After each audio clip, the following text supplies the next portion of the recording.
Hi friends, మరో వీడియోకి స్వాగతం. ఈ వీడియోలో మనం ఇండియాలో మరియు ఆంధ్రాలో రాబోతున్న కొన్ని మెగా ప్రాజెక్ట్స్ గురించి చెప్పుకుందాం. ఒకవేళ ఈ ప్రాజెక్ట్స్ కానీ కంప్లీట్ అయితే మన దేశం ఎంత అభివృద్ధి చెందుతుంది మరియు వేలాది మందికి ఉపాధి కూడా కలుగుతుంది. మరి ఈ ప్రాజెక్ట్స్ ఏంటి, వాటిల్ని ఎక్కడ నిర్మిస్తున్నారు, ఎప్పటికల్లా పూర్తవుతాయి, దాని నుంచి మనకి ఎటువంటి ఉపయోగం ఉంది, ఇలా ఎన్నో విషయాలపై ఈ వీడియోలో మనం చెప్పుకుందాం. సో ఈ టాపిక్ చెప్పడానికి చేస్తున్న ప్రయత్నం మీకు నచ్చినట్టయితే లైక్ రూపంలో తెలియజేయండి. మొదటిది ఢిల్లీ ముంబై ఇండస్ట్రియల్ కారిడార్. ఈ ప్రాజెక్ట్ కేవలం ఇండియాలోనే కాదు, ప్రపంచంలో అతిపెద్ద ప్రాజెక్ట్స్లో ఒకటి. ఈ ప్రాజెక్ట్ యొక్క ఆరంభం 2006లోనే అయ్యింది. అయినప్పటికీ ఈ రోజు కూడా ఇది అవ్వలేదు. దీన్ని బట్టి అర్థం చేసుకోవచ్చు ఇది ఎంత పెద్దదో. మనం చిన్నప్పటి నుంచి India is the developing country అని చదువుకుంటున్నాం కదా. ఒకవేళ ఈ ప్రాజెక్ట్ పూర్తయితే కొన్ని సంవత్సరాల్లోనే ఇండియా అనేది కూడా ఒక డెవలప్డ్ కంట్రీగా మారుతుంది. ఎందుకంటే ఈ ఢిల్లీ ముంబై ఇండస్ట్రియల్ కారిడార్లో కేవలం ఈ 2 సిటీసే కాదు, దాన్ని ఆనుకొని ఉన్న మరొక 8 సిటీస్ హైటెక్ సిటీస్గా మారబోతున్నాయి. ఢిల్లీ నుంచి ముంబై వరకు దాదాపు 1500 కిలోమీటర్ల ప్రాంతంలో ఈ ప్రాజెక్ట్ ఉంటుంది. సింపుల్గా అర్థమయ్యేలా చెప్పాలంటే, ఉదాహరణకి ఢిల్లీ నుంచి ముంబై వరకు ఒక దేశం అనుకోండి.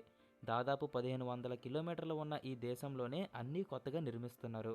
ఇండియాలోనే అతి వేగంగా వెళ్లే ట్రైన్స్ని కూడా ఈ ప్రాంతంలో వాళ్ళు నిర్మిస్తున్నారు. 2 ఇంటర్నేషనల్ ఎయిర్పోర్ట్స్ని కూడా నిర్మిస్తున్నారు. మరియు ఈ 2 ప్రాంతాలని కనెక్ట్ చేసేందుకు ఒక ఎక్స్ప్రెస్ వేను కూడా నిర్మిస్తున్నారు. అయితే ఇది కేవలం దారి వరకే ఆగిపోకుండా ఆ దారికి దగ్గరగా ఉన్న 8 మేజర్ సిటీస్ని వీళ్ళు సెలెక్ట్ చేసుకొని వాటిల్ని హైటెక్ సిటీస్గా మార్చడానికి ట్రై చేస్తున్నారు. మరికొన్ని సిటీస్లో ఇండస్ట్రీస్ ఎక్కువగా ఉంటాయి. అయితే ఈ 8 సిటీస్లో ఒకటైన ధులీరా స్మార్ట్ సిటీ గుజరాత్లో ఉంటుంది. ఇది మాత్రం మన ఇండియాకి ఫ్యూచర్ అవబోతుంది. ఎందుకంటే ఆ 8 సిటీసే ఎంతో ర్యాపిడ్గా గ్రో అవుతున్నాయి. అలాంటిది ఈ స్మార్ట్ సిటీ మరింత వేగంగా డెవలప్ అవుతుంది. ఈ మొత్తం ప్రాజెక్ట్కి అప్రాక్స్గా $100 బిలియన్ ఖర్చు అవుతుంది. అంటే దాదాపు 10 లక్షల కోట్లు. ఈ ప్రాజెక్ట్ కన్స్ట్రక్షన్ మొదలుపెట్టినప్పటి నుంచి పూర్తిగా డెవలప్ అయ్యి ఐటీ కంపెనీస్ వచ్చినప్పుడు కల్లా కొన్ని లక్షల జాబ్ ఆపర్చునిటీస్ వస్తాయి. అండ్ 10 లక్షల కోట్లు ఖర్చు పెట్టి చేస్తున్నందుకు గాను ఇది మొత్తం పూర్తయినప్పుడు మన మొత్తం దేశం జీడిపిలో సుమారు ఏడాదికి 4 నుంచి 5 లక్షల కోట్లు దీని కారణంగానే వస్తుంది. అండ్ ఈ ప్రాజెక్ట్కి పెట్టిన డబ్బులు కూడా సుమారు 15 ఏళ్లలోనే 5 రెట్ల లాభంతో వస్తుంది. అండ్ దీని కారణంగా గవర్నమెంట్స్కి ఐటీ కంపెనీస్ నుంచి మరియు మన నుంచి కూడా ట్యాక్స్ రూపంలో బోల్డ్ అంత డబ్బు వస్తుంది. మొత్తానికి ప్రాజెక్ట్ త్వరగా పూర్తవ్వాలని కోరుకుందాం. ఎందుకంటే ఆల్మోస్ట్ వర్క్ అనేది కంప్లీట్ అయ్యే, కానీ మొత్తం కంప్లీట్ అయితే చాలా విషయాల్లో గవర్నమెంట్కి మరియు యూత్కి కూడా బెనిఫిట్స్ ఉంటాయి. రెండవది చెనబ్ బ్రిడ్జ్. కాశ్మీర్లో కట్టబోతున్న ఈ బ్రిడ్జ్ అనేది ప్రపంచంలోనే అతి ఎత్తైన ప్రాంతాల్లో నిర్మించబోతున్న బ్రిడ్జ్. ఇది కేవలం కాశ్మీర్ ప్రజలకే కాదు, ప్రపంచ దేశాలకి ఇండియా అంటే ఏంటో చూపిస్తుంది. అసలుకి ఉదంపూర్ నుంచి శ్రీనగర్కి ఒక రైల్ రూట్ని తయారు చేస్తున్నారు. అయితే దానిలో భాగంగానే జమ్మూ అండ్ కాశ్మీర్లో ఉండే రాశి అనే ఒక డిస్టిక్లో ఈ చెనబ్ బ్రిడ్జ్ ఉంది. ఇది సుమారు సముద్ర మట్టానికి 370 మీటర్ల ఎత్తులో ఉంటుంది.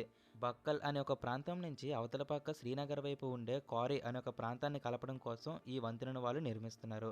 అయితే ఇది చెప్పినంత ఈజీ కాదు, ఎందుకంటే అది సుమారు సముద్ర మట్టానికి 370 మీటర్ల ఎత్తులో ఉంటుంది. దీనితో పాటు అక్కడ వాతావరణం విపరీతమైన మంచుతో ఉంటుంది. కానీ ఇది కట్టడం అక్కడ గవర్నమెంట్కి అత్యవసరం. ఎందుకంటే ఏ స్టేట్ అయినా ఐటీ సెక్టర్స్లో లేదా ఇండస్ట్రీస్తో డెవలప్ చేయవచ్చు. కానీ జమ్మూ కాశ్మీర్ అంటే కొండల ప్రాంతం కాబట్టి మేజర్ ఎకానమీ అనేది అగ్రికల్చర్ వల్లే వస్తుంది. మరి అలాంటి స్టేట్స్ని డెవలప్ చేయడానికి ఉన్న మరొక మార్గం టూరిజం. మిగిలిన రాష్ట్రాలతో పోల్చితే జమ్మూ కాశ్మీర్లో కొంచెం విభిన్నంగా ఉంటుంది. ఎందుకంటే అక్కడ మంచు ఎక్కువగా ఉంటుంది కాబట్టి టూరిజం సెక్టర్స్లో మరియు అగ్రికల్చర్ సెక్టార్స్లో దీన్ని డెవలప్ చేద్దామని గవర్నమెంట్ అనుకుంది. సో దానికి ఖచ్చితంగా వాళ్ళు ఈ రైల్ రూట్ని నిర్మించాల్సిందే. అందులో భాగంగానే ఈ చెనబ్ బ్రిడ్జ్ని కూడా వాళ్ళు నిర్మించాలి. దీని కారణంగానే టూరిజం అక్కడ డెవలప్ అవుతుంది. దాంతోపాటు మరి ముఖ్యంగా మన ఆర్మర్డ్ ఫోర్స్కి ఎమర్జెన్సీ టైంలో బార్డర్స్కి వెపన్స్ని మరియు వాళ్ళ ఎక్విప్మెంట్ని షిఫ్ట్ చేయడానికి ఈ ప్రాంతం చాలా యూజ్ అవుతుంది. ఇలా కొన్ని కారణాలకు గాను దాదాపు 1500 కోట్లు పెట్టి ఈ బ్రిడ్జ్ని నిర్మిస్తున్నారు. మ్యాక్సిమం ఇది 2025లోనే ఆపరేషన్లోకి వస్తుంది. ఈ చెనబ్ బ్రిడ్జ్ వీటన్నిటితో పాటు మన ఆర్కిటెక్ట్ వాల్యూని కూడా పెంచుతుంది. అందుకే గవర్నమెంట్ దీని మీద ఎంతో ఎక్కువ మక్కువ చూపిస్తుంది. మూడవది నోయిడా ఇంటర్నేషనల్ ఎయిర్పోర్ట్. ముందు చెప్పిన ఢిల్లీ ముంబై ఇండస్ట్రియల్ కారిడార్లో భాగంగానే ఈ ఎయిర్పోర్ట్ని కూడా నిర్మిస్తున్నారు. దీన్ని ఉత్తరప్రదేశ్లో ఉండే నోయిడాలో నిర్మిస్తున్నారు. ఒకసారి ఇది కానీ పూర్తయితే ఇండియాలోని అతిపెద్ద ఎయిర్పోర్ట్గా మారుతుంది మరియు ఏషియాలో ఉండే అతిపెద్ద ఎయిర్పోర్ట్స్లో ఒకటిగా మారుతుంది. ప్రస్తుతానికి ఇండియాలో అతిపెద్ద ఎయిర్పోర్ట్ ఇందిరాగాంధీ ఇంటర్నేషనల్ ఎయిర్పోర్ట్ ఢిల్లీలో ఉంది. అయితే దీనికి 72 కిలోమీటర్ల దూరంలో నోయిడాలో దీన్ని నిర్మిస్తున్నారు. దీన్ని 2 ఫేజుల్లో భాగంగా నిర్మిస్తున్నారు. ఫేజ్ 1 2025లో పూర్తయిపోతుంది. అయితే ఫేజ్ 1లోని భాగంగా సుమారు 1 క్రోర్ సీటింగ్ కెపాసిటీతో దీన్ని నిర్మిస్తున్నారు. ఈ ఎయిర్‌పోర్ట్ మన ఇండియా టూరిజంకి బాగా హెల్ప్ అవుతుంది. ఈ ఎయిర్‌పోర్ట్ యొక్క మెయిన్ ఎయిమ్ ఏంటంటే బిజియెస్ట్ ఎయిర్‌పోర్ట్ అయిన ఇందిరాగాంధీ ఇంటర్నేషనల్ ఎయిర్‌పోర్ట్‌లో ప్యాసింజర్స్ యొక్క ఫ్లో తగ్గించడం కోసం దాని పక్కనే ఉన్న నోయిడాలో దీన్ని నిర్మిస్తున్నారు. అయితే మొత్తం ఎయిర్‌పోర్ట్ నిర్మించడానికి దాదాపు 12,000 కోట్లు ఖర్చవుతుంది. అండ్ దీని కారణంగా కొన్ని వేల జాబ్ ఆపర్చునిటీస్ కూడా వస్తాయి. నాలుగవది గిఫ్ట్ సిటీ. ఇది మన ఊహకు కూడా అందనంతది. ఎందుకంటే మనందరికీ తెలుసు మోడీ గారి ప్రభుత్వంలో దేశం ఎంత అభివృద్ధి చెందిందేమో గానీ అతని రాష్ట్రమైన గుజరాత్ మాత్రం అంచులంచులుగా ఎదుగుతుంది. గుజరాత్ కోసం అతను చేసిన ఏమైనా 2 మాస్టర్ ప్లాన్స్ ఉన్నాయా అంటే అందులో మొదటిది ధొలీరా స్మార్ట్ సిటీ మరియు రెండోది గిఫ్ట్ సిటీ. ఇందాక చెప్పినట్లే ఢిల్లీ, ముంబై ఇండస్ట్రియల్ కారిడార్లో ఉన్న 8 సిటీస్లో ఒకటి ఈ ధొలీరా స్మార్ట్ సిటీ. ఇది కూడా గుజరాత్లో ఉంది. అయితే దీని గురించి పక్కన పెడితే ముందే ఒక హైటెక్ సిటీ గుజరాత్లో ఉంది. దాంతోపాటు మరొక అప్కమింగ్ సిటీయే ఈ గిఫ్ట్ సిటీ. దీని యొక్క ఆరంభం 2007లోనే మొదలైంది.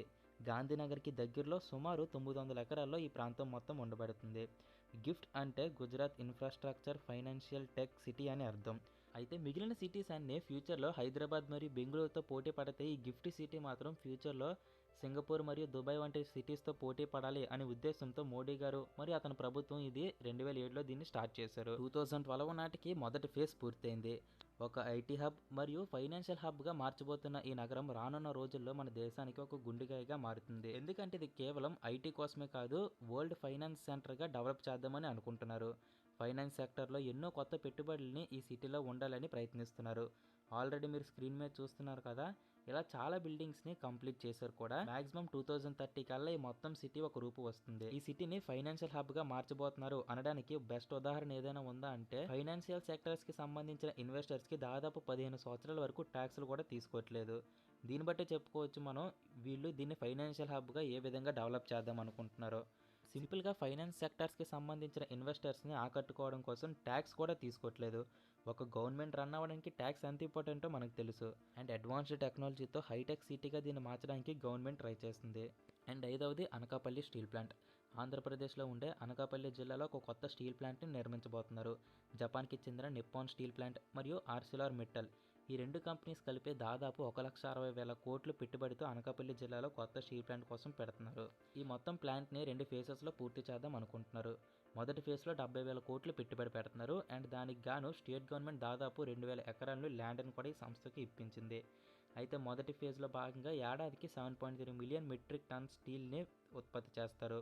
ఈ మొత్తం ఫేజ్ 1 అనేది 2029 కల్లా పూర్తవుతుంది. అండ్ రెండో ఫేజ్ 2032 కల్లా పూర్తవుతుంది. దానికి గాను 80,000 కోట్లు ఖర్చు పెట్టబోతున్నారు. సుమారు 50,000 ప్రజలకు దీని కారణంగా ఉపాధి కలుగుతుంది. అయితే సీకి దగ్గరగా ఉండడంతో మరియు industrial corridor Vizag Chennai industrial corridor కూడా ఈ ప్రాంతం దగ్గరగానే ఉండడంతో ఈ ప్రాంతాన్ని ఎంచుకున్నారు. స్టీల్ ప్లాంట్తో పాటు వాళ్ళు సొంతంగా మరొక పోర్ట్ను కూడా తయారు చేసుకుంటున్నారు. దానివల్ల కూడా ఎంతో మందికి ఉపాధి కలుగుతుంది. అయితే ఇక్కడ కొంతమందికి ఒక డౌట్ రావచ్చు, ఆల్రెడీ ఉన్న వైజాగ్ స్టీల్ని ప్రైవేటైజేషన్ కోసం చూస్తున్నప్పుడు మళ్ళీ ఇంకో కొత్త స్టీల్ ప్లాంట్ ఎందుకని. ఇక్కడ వైజాగ్ స్టీల్ అనేది ఓన్లీ గవర్నమెంట్ది, కానీ ఇప్పుడు కొత్తగా మొదలు పెడుతున్న ఈ స్టీల్ ప్లాంట్ అనేది ప్రైవేట్ కంపెనీస్ది కాబట్టి ట్యాక్సెస్ కోసం గవర్నమెంట్ అప్రూవ్ చేసింది.